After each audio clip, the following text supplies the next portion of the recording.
Hi friends, welcome back to Gausiya Firdous Kannada vlogs. Friends, ನಾನಿವತ್ತು masala vegetables with chicken macaroni ಮಾಡ್ತಾ ಇದ್ದೀನಿ. Pasta ಅಂತಾನೆ ಹೇಳ್ಬೋದು. ತುಂಬಾನೇ ಟೇಸ್ಟ್ ಆಗಿರುತ್ತೆ ಫ್ರೆಂಡ್ಸ್. ಮಕ್ಕಳಿಗಂತೂ 3 ಹೊತ್ತು ಕೊಟ್ಟು ಹೊಟ್ಟೆ ತುಂಬ ತಿಂತಾರೆ. ದೊಡ್ಡವ್ರಿಗೂ ತುಂಬ ಇಷ್ಟ ಆಗುತ್ತೆ. ಸೊ ಬನ್ನಿ, ತಡೆಯಾಗೆ ಏನೆಲ್ಲ ಇಂಗ್ರೀಡಿಯೆಂಟ್ ಬೇಕು ಅಂತ ನೋಡ್ಕೊಬರೋಣ. ನಾನಿಲ್ಲಿ ಬೀನ್ಸ್ ಕಟ್ ಮಾಡಿ ಇಟ್ಕೊಂಡಿದ್ದೀನಿ ಸ್ಮಾಲ್ ಕ್ಯೂಬ್ಸ್ ಆಗಿ. ಕ್ಯಾರೆಟ್ ಒಂದು ತೊಗೊಂಡಿದ್ದೀನಿ, ಅದನ್ನು ಚಿಕ್ಕ ಚಿಕ್ಕದಾಗಿ ಕಟ್ ಮಾಡಿ ಇಟ್ಕೊಂಡಿದ್ದೀನಿ. ಕಾಲ್ ಕ್ಯಾಪ್ಸಿಕಮ್ ತೊಗೊಂಡಿದ್ದೀನಿ. ಕ್ಯಾಪ್ಸಿಕಮ್ ಹಾಕೋದ್ರಿಂದ ತುಂಬ ಟೇಸ್ಟ್ ಬರುತ್ತೆ. ನಾನು ಕೊತ್ತಿಮಿರಿ ಪುದೀನ ಒಂದು ಮುಷ್ಟಿಯಷ್ಟು ತೊಗೊಂಡಿದ್ದೀನಿ. ಈರುಳ್ಳಿನ ಸ್ವಲ್ಪ ಒಗ್ಗರಣೆಗೆ ಇಟ್ಕೊಂಡಿದ್ದೀನಿ ಫ್ರೆಂಡ್ಸ್. ತರಕಾರಿಗಳು ಹಾಕ್ಬಿಟ್ಟು ಮಸಾಲೆ ಹಾಕ್ಬಿಟ್ಟು ಮಾಡಿ ತುಂಬ ಟೇಸ್ಟ್ ಇರುತ್ತೆ. ನಾನಿಲ್ಲಿ ಚಿಕನ್ ಕ್ಯೂಬ್ಸನ್ನು ಸ್ಮಾಲ್ ಆಗಿ ಕಟ್ ಮಾಡ್ಕೊಳ್ತಾ ಇದ್ದೀನಿ. ನನಗೆ ಚಿಕನ್ನಲ್ಲಿ ಇಷ್ಟ ಆಗುತ್ತೆ, ಸೊ ಅದಕ್ಕೆ ನಾನು ಚಿಕನ್ ಯೂಸ್ ಮಾಡ್ತಿದ್ದೀನಿ. ಚಿಕನ್ ಬೇಡ ಅನ್ನೋರು ಸ್ಕಿಪ್ ಮಾಡ್ಬೋದು. ವೆಜಿಟೇರಿಯನ್ಸ್ ಆದರೆ ಚಿಕನ್ ಸ್ಕಿಪ್ ಮಾಡಿಬಿಟ್ಟು ಮಾಡಿ. ಮಕ್ರೋನಿನ 1.5 ಗ್ಲಾಸಷ್ಟು ಮಕ್ರೋನಿನ ತೊಗೊಂಡಿದ್ದೀನಿ. ಇಲ್ಲಿ ನೋಡ್ಬೋದು ನೀವು ಮಕ್ರೋನಿ ಯಾವ ಥರ ಇದೆ ಅಂತ. ನಾನಿಲ್ಲಿ 3 ಟೊಮೊಟೊ ತೊಗೊಂಡಿದ್ದೆ. ಅರ್ಧ ಈರುಳ್ಳಿ, ಎರಡು ನಾನು ಗ್ರೈಂಡ್ ಮಾಡಿ ಇಟ್ಕೊಂಡಿದ್ದೀನಿ, ಪೇಸ್ಟ್ ಮಾಡಿ ಇಟ್ಕೊಂಡಿದ್ದೀನಿ ಫ್ರೆಂಡ್ಸ್. ಆ್ಯಪಲ್ ಟೊಮೊಟೊ ತೊಗೊಳ್ಳಿ. ಸ್ಪೈಸಸಲ್ಲಿ ಬಂದುಬಿಟ್ಟು 1.5 ಟೇಬಲ್ ಸ್ಪೂನ್ ಅಷ್ಟು ಧನಿಯಾ, ಸ್ವಲ್ಪ ಅರಿಶಿನ, ಅರ್ಧ ಟೇಬಲ್ ಸ್ಪೂನ್ ಅಷ್ಟು ಖಾರದ ಪುಡಿ, ಗರಂ ಮಸಾಲ ಸ್ವಲ್ಪ, ರುಚಿಗೆ ತಕ್ಕಷ್ಟು ಉಪ್ಪು, ಇಷ್ಟೇ ಫ್ರೆಂಡ್ಸ್. ಮತ್ತು 1 to 3 ನೂಡಲ್ಸ್ ಮಸಾಲ ಬರುತ್ತಲ್ಲ, ಅದು ತೊಗೊಳ್ತಾ ಇದ್ದೀನಿ. ಡಾರ್ಕ್ ಸೋಯಾ ಸಾಸ್, ಯಾಕಂದರೆ ಇದು ಸ್ವಲ್ಪ ಚೈನೀಸ್ ಐಟಮ್ ಆಗಿರೋದ್ರಿಂದ ಇದಕ್ಕೆ ಡಾರ್ಕ್ ಸೋಯಾ ಸಾಸ್ ಹಾಕಿದ್ರೆ ತುಂಬ ಚೆನ್ನಾಗಿ ಟೇಸ್ಟ್ ಬರುತ್ತೆ. ನಾನಿಲ್ಲಿ ತುಪ್ಪ ಜಾಸ್ತಿ ಯೂಸ್ ಮಾಡ್ತಾ ಇದ್ದೀನಿ, ಎಣ್ಣೆ ಕಮ್ಮಿ ಮಾಡ್ತಾ ಇದ್ದೀನಿ. ನಾನು ತುಪ್ಪದಲ್ಲೇ ಜಾಸ್ತಿ ಮಾಡೋಕ್ಕೆ ರೆಫರ್ ಮಾಡ್ತೀನಿ, ಯಾಕಂದರೆ ತುಪ್ಪ ಹಾಕ್ಬಿಟ್ಟು ಈ ಮಸಾಲೆ ಮಕ್ರೋನಿನ ಒಂದ್ಸರಿ ನೀವು ಮಾಡಿ ನೋಡಿ, ಟೇಸ್ಟ್ ನೀವೇ ನನಗೆ ಹೇಳ್ತೀರಾ. ಸೊ ನೋಡಿ, ಎಣ್ಣೆ ಬಿಸಿ ಆಗಿತ್ತು. ಬಿಸಿಯಾಗಿರೋ ಎಣ್ಣೆಗೆ ಚೆನ್ನಾಗಿ ಗೋಲ್ಡನ್ ಫ್ರೈ ಆಗೋವರೆಗೂ ನಾನು ಈರುಳ್ಳಿನ ಹಾಕ್ಕೊಂಡು ಗೋಲ್ಡನ್ ಫ್ರೈ ಮಾಡಿಕೊಂಡೆ. ಜಿಂಜರ್ ಗಾರ್ಲಿಕ್ ಪೇಸ್ಟ್, ಶುಂಠಿ ಬೆಳ್ಳುಳ್ಳಿ ಪೇಸ್ಟು 1.5 ಟೇಬಲ್ ಸ್ಪೂನ್ ಅಷ್ಟು ಹಾಕ್ಬಿಟ್ಟು ಅದನ್ನು ಚೆನ್ನಾಗಿ ಫ್ರೈ ಮಾಡ್ಕೊತಾ ಇದ್ದೀನಿ ಫ್ರೆಂಡ್ಸ್. ನೋಡಿ, ಈರುಳ್ಳಿ ನೋಡ್ಬೋದು ಯಾವ ಥರ ಫ್ರೈ ಆಗಿದೆ ಅಂತ. ಜಿಂಜರ್ ಗಾರ್ಲಿಕ್ ಪೇಸ್ಟ್ ಇದರಲ್ಲಿ ಹಾಕ್ಬಿಟ್ಟು ಚೆನ್ನಾಗಿ 1-2 ನಿಮಿಷ ಫ್ರೈ ಆಗಿದ್ದಾದಮೇಲೆ ಡೈರೆಕ್ಟಾಗಿ ಟೊಮೊಟೊ ಪ್ಯೂರಿ ಏನಿದೆ, ಟೊಮೊಟೊ ಪ್ಲಸ್ ಈರುಳ್ಳಿ ಪ್ಯೂರಿ ಏನಿದೆ ಅದೆರಡು ಹಾಕ್ಬಿಟ್ಟು ಚೆನ್ನಾಗಿ ಮಿಕ್ಸ್ ಮಾಡಿ. ತುಂಬ ಚೆನ್ನಾಗಿ ಬರುತ್ತೆ ಫ್ರೆಂಡ್ಸ್ ಇದು ಒಂದು ಮಕ್ರೋನಿ. ನಾರ್ಮಲ್ ಆಗಿ ಬೇರೆ ಬೇರೆ ಥರ ಮಾಡಿದರೆ ಈ ಥರ ಒಂದು ಮಸಾಲೆ ಮಕ್ರೋನಿ ನೀವು ಡೆಫಿನೆಟ್ಲಿ ಟ್ರೈ ಮಾಡಲೇಬೇಕು. ನನಗೆ ರಿಸಲ್ಟ್ ನೀವೇ ಹೇಳ್ತೀರಾ ಯಾವ ಥರ ಬಂತು ಅಂತ.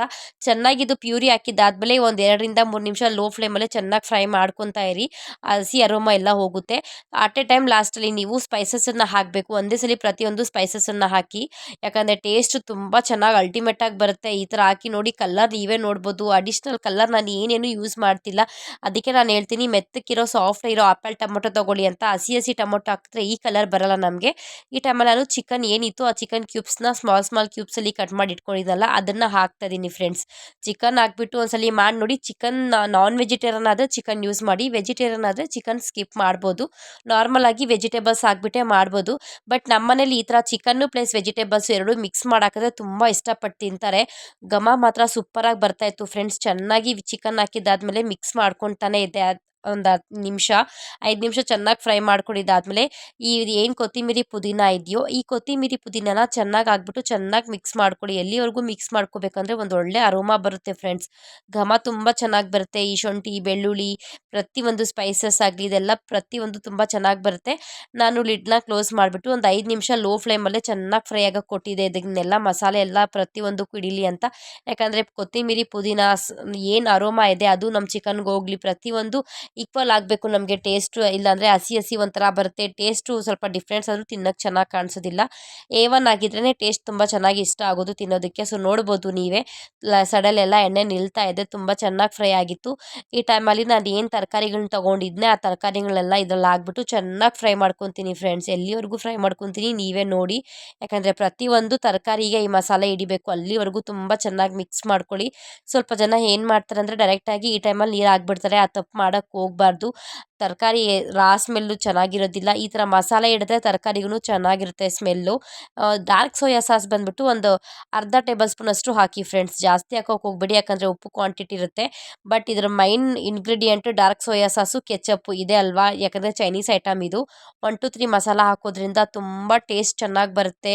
ಹೇಳ್ತಿದ್ದೀನಲ್ಲ, ಮಸಾಲೆ ಮಕ್ರೋನಿ ಅಂತಲೇ ಹೇಳ್ಬೋದು. ವೆಜಿಟೇರಿಯನ್ ಆದರೆ ಅವರು ಚಿಕನ್ನ ಸ್ಕಿಪ್ ಮಾಡ್ಬೋದು ಮಾಡಿ. ಅದರ್ವೈಸ್ ಅವರು ಬೇಕಾದರೆ ಚಿಕನ್ ಹಾಕ್ಬಿಟ್ಟೆ ಯೂಸ್ ಮಾಡ್ಬೋದು. ಒಂದ್ಸರಿ ಟ್ರೈ ಮಾಡಿ ನೋಡಿ, ಡೆಫಿನೆಟ್ಲಿ ನನಗೆ ನೀವು ರಿಸಲ್ಟ್ ಹೇಳ್ತೀರಾ. ಸೊ ನೋಡಿ, ನಾನು ಎಲ್ಲಿವರೆಗೂ ಫ್ರೈ ಮಾಡ್ಕೊಂಡಿದ್ದೀನಿ ಅಂದರೆ ಪ್ರತಿಯೊಂದು ಚೆನ್ನಾಗಿ ಮಿಕ್ಸ್ ಆಗಿಬಿಟ್ಟಿದೆ. ಸೊ ನೋಡ್ಬೋದು ನೀವೇ, ಮಸಾಲೆ ಎಲ್ಲೆಲ್ಲೂ ಇಲ್ಲ. ಪ್ರತಿಯೊಂದು ಮಸಾಲೆನೂ ನಮ್ಮ ಚಿಕನ್ಗೆ, ನಮ್ಮ ತರಕಾರಿಗಳಿಗೆ ಪ್ರತಿಯೊಂದಕ್ಕೂ ಹಿಡಿದ್ಬಿಟ್ಟಿದೆ. ಈ ಥರ ಮಿಕ್ಸ್ ಆದರೆ ತುಂಬ ಚೆನ್ನಾಗಿ ಬರುತ್ತೆ ಫ್ರೆಂಡ್ಸ್. ಈ ಟೈಮಲ್ಲಿ ನಾನು 1.5 ಗ್ಲಾಸಿಂದ 2 ಗ್ಲಾಸಷ್ಟು ನೀರು ಹಾಕ್ತಾಯಿದ್ದೀನಿ. 2 ಗ್ಲಾಸ್ ಮಾತ್ರ ಕಂಪಲ್ಸರಿ ನೀರು ಹಾಕಲೇಬೇಕು. ಯಾಕಂದರೆ ನಾವು ವೆಜಿಟೇಬಲ್ಸ್ನ ಬಾಯ್ಲ್ ಮಾಡ್ತಾ ಇರೋದು ಇವಾಗ. ಆಫ್ಟರು ನಾವು ಮಕ್ರೋನಿಗೆ ಎಷ್ಟು ನೀರು ಇರುತ್ತೆ ಅದು ನೋಡ್ಕೊಂಡು ಆಫ್ಟರ್ ಅದು ಹಾಕ್ಕೊಂಡ್ರೆ ಆಯಿತು. ನಾನು ಇನ್ನೊಂದು 2 ಗ್ಲಾಸಷ್ಟು ನೀರು ಹಾಕ್ತಾಯಿದ್ದೀನಿ. ನೀರು ಹಾಕಿದ್ದಾದ್ಮೇಲೆ ಚೆನ್ನಾಗಿ ಮಿಕ್ಸ್ ಮಾಡ್ಕೊಂಡಿದ್ದಾದ್ಮೇಲೆ ಲಿಡ್ನ ಕ್ಲೋಸ್ ಮಾಡಿಬಿಟ್ಟು 1-2 ವಿಷಲ್ ಬರಲಿ ಫ್ರೆಂಡ್ಸ್. ತರಕಾರಿ ಬಾಯ್ಲ್ ಆಗಬೇಕಲ್ವಾ. ಸೊ ನೋಡಿ, 2 ವಿಷಲ್ ಬಂದಿದ್ದಾಗಿತ್ತು. ನೋಡ್ಬೋದು ನೀವೇ ಯಾವ ಥರ ನಿಲ್ತಿದೆ ಅಂತ. ನಾನು ಎಣ್ಣೆ ಕ್ವಾಂಟಿಟಿ ಕಮ್ಮಿ, ತುಪ್ಪ ಜಾಸ್ತಿ ಯೂಸ್ ಮಾಡ್ತೀನಿ ಈ ಥರ ಮಕ್ರೋನಿ ಪಾಸ್ತಾ ಏನಾದರೂ ಮಾಡಿದ್ರೆ. ಯಾಕಂದರೆ ಎಣ್ಣೆಯಲ್ಲಿ ಚೆನ್ನಾಗಿರಲ್ಲ. ತುಪ್ಪ ಹಾಕ್ಬಿಟ್ಟು ಮಾಡಿದ್ರೆ ತುಪ್ಪ ಘಮ ತುಂಬ. ನಮ್ಮನೇಲಿ ನಮ್ಮ ಹಸ್ಬೆಂಡ್ಗಂದರೆ ಮಕ್ಳಿಗಿಂತೂ ಜಾಸ್ತಿ ಇಷ್ಟಪಟ್ಟು ತಿಂತಾರೆ ಅವರು.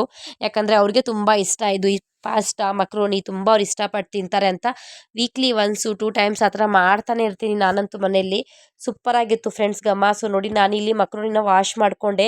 2-3 ನೀರಲ್ಲಿ ವಾಶ್ ಮಾಡಿಕೊಂಡೇ ನೀವು ಯೂಸ್ ಮಾಡಬೇಕು. ಯಾಕಂದರೆ ಎಷ್ಟು ಧೂಳಿರುತ್ತೆ ಗೊತ್ತಾ. ಇದೆಲ್ಲ ಪ್ಯಾಕಿಂಗ್ ಮಾಡಿಬಿಟ್ಟು ತುಂಬ ಡಸ್ಟು ಧೂಳು ಎಲ್ಲ ಇರುತ್ತೆ. ಸೊ ಡೈರೆಕ್ಟಾಗಿ ಹಂಗಂಗೆ ಹಾಕೋಕ್ಕೆ ಹೋಗ್ಬೇಡಿ. ಯಾಕಂದರೆ ನೀವೇ ಮ್ಯಾನುಫ್ಯಾಕ್ಚರಿಂಗ್ ಹಾಕಿ ಪ್ಯಾಕಿಂಗ್ ಆಗಿ ಬರೋಷ್ಟರಲ್ಲಿ ಎಷ್ಟೆಲ್ಲ ಧೂಳಿರುತ್ತೆ ಅಲ್ವಾ.